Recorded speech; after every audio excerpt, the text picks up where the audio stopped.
These meat processing plants, I'm sure you've seen the videos. I've seen them. The undercover videos of how animals are being led to the slaughter, how they're treated in so many cases.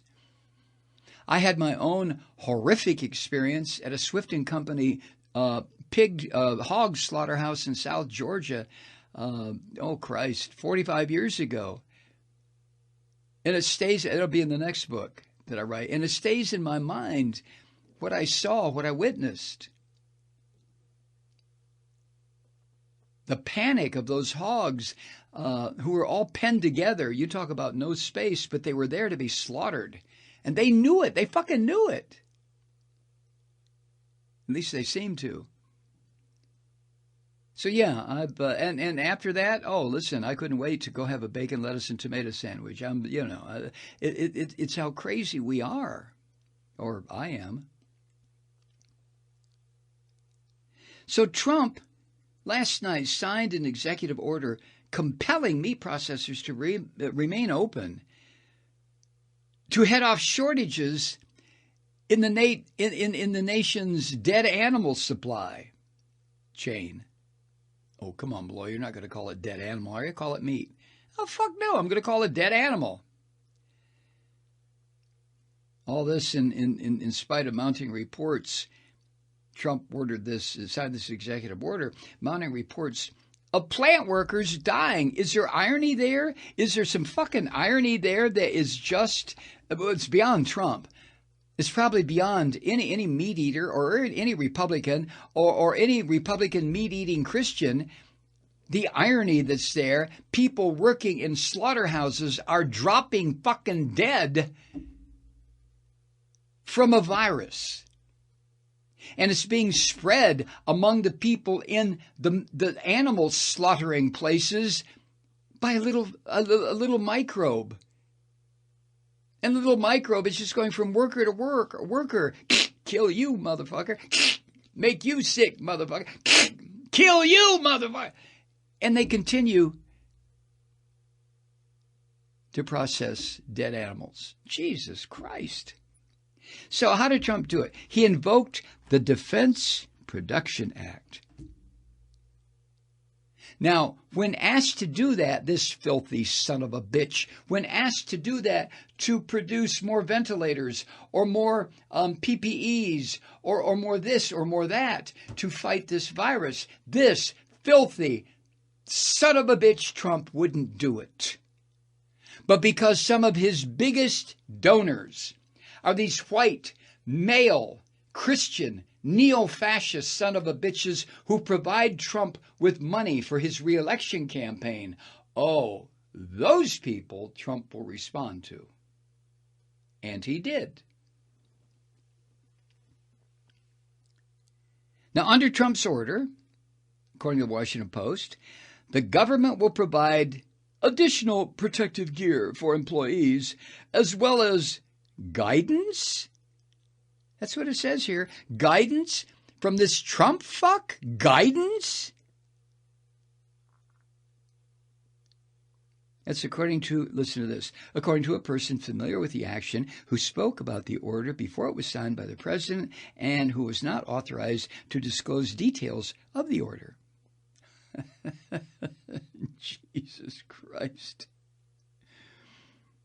Now, all this was reported first by Bloomberg News, but I'm quoting from the Washington Post. It says that Trump alluded to the plan yesterday morning during an Oval Office meeting with this sick fuck Florida Governor Ron DeSantis. God.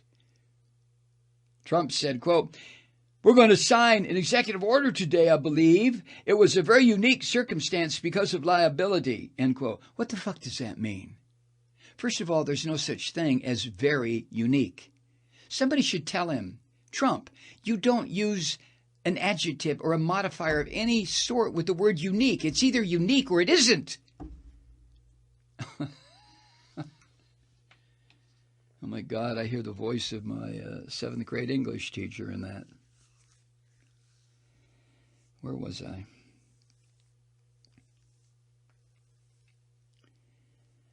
Anyway, worker safety experts.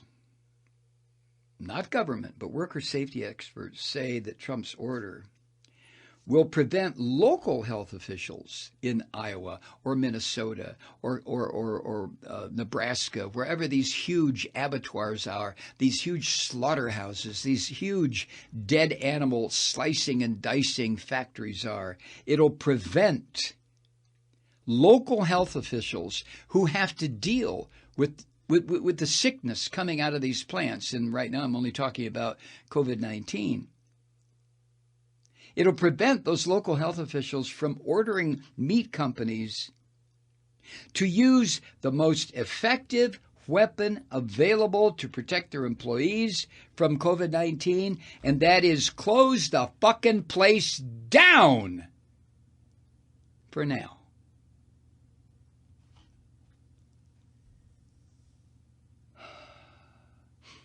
Worker safety experts also say that Trump's order is going to undercut these newly issued federal health guidelines designed to put space between people who work in close proximity, like people who work on these in these slaughterhouses and work on these long tables where they're chopping up corpses.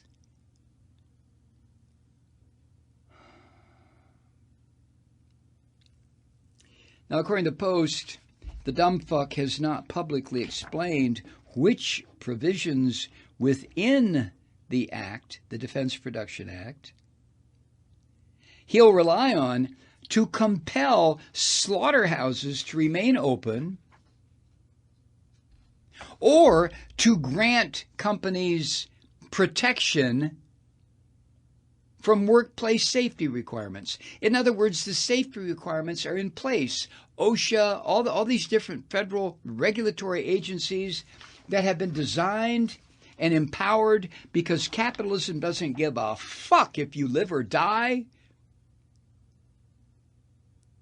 So with this Defense Production Act and Trump's madness, the workers' safety rules are kicked to the goddamn sewer. They're gone. Because once the Defense Production Act is authorized,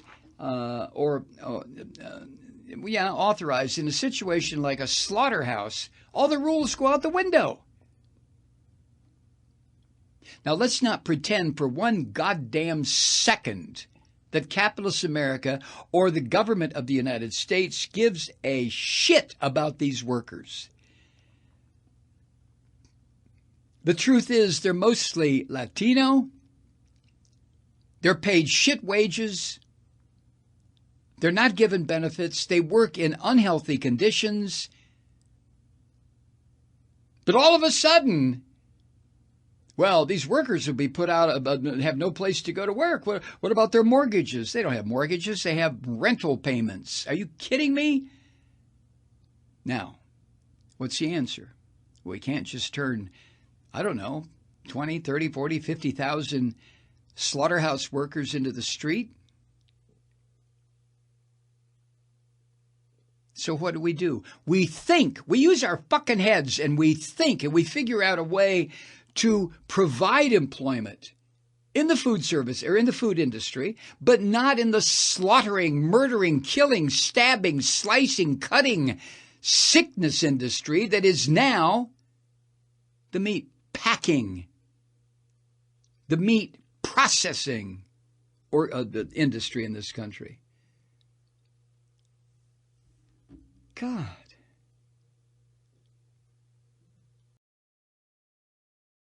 Hi, Truth Seekers. Kathy Malloy here. During this global crisis, take care of yourselves and your family. Maybe catch up on your Malloy cast. We are 100% Truth Seeker supported, as you know, and over the last year, we've become a lean, mean, two-person broadcasting machine. We've tightened our belts so Mike can keep screaming into the night because we are committed to this fight. We won't surrender the airwaves or our country to the flying monkey fascists as long as you're joining us around the campfire. And by that, I mean supporting this program by funding Resistance Radio on Patreon. Any amount helps keep it lit and keep the lights on in the Malloy home studio. Patron supporters will have exclusive access to a special patron-only weekly broadcast, which will likely include me and possibly Molly. We also have some nice thank you gifts like an exclusive patron Truth Seeker t-shirt. Visit MikeMalloy.com and click on the big patron link on the main page. You can't miss it, and we can't do it without you.